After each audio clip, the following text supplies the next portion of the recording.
кто был отличный техник-механик, самый лучший из всех мастеров. Это наш старейший десантник Павел Кузьмич Клетнев. На открытии мемориальной плиты воспитанники Павла Клетнева исполнили песню, написанную в его честь. Старейший десантник России десятки лет занимался воспитанием молодежи.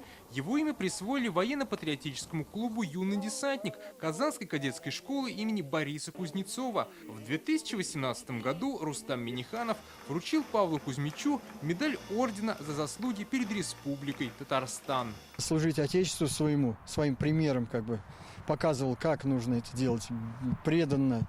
Вот.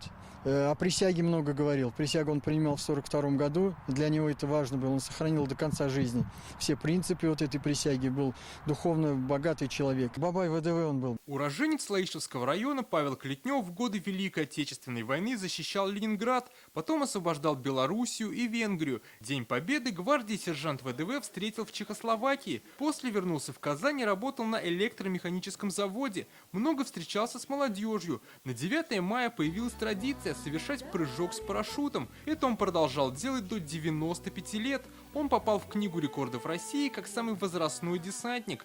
Фото с этого памятного прыжка и разместили на мемориальной плите. В первую очередь он был человеком твердым характером.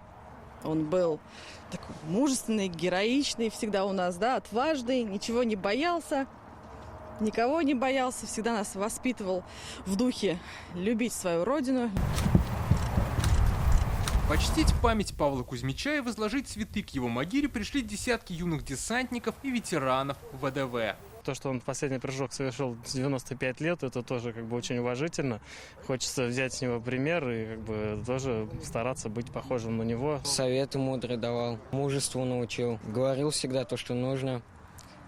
Быть верным своей чести. В честь Павла Клетнева планируют установить и бюст. Сейчас решают, каким будет монумент и где лучше его разместить. Рассматривают сразу несколько школ, где Павел Кузьмич был почетным гостем. Дмитрий Аринин, Игорь Романов, ТНВ, Казань.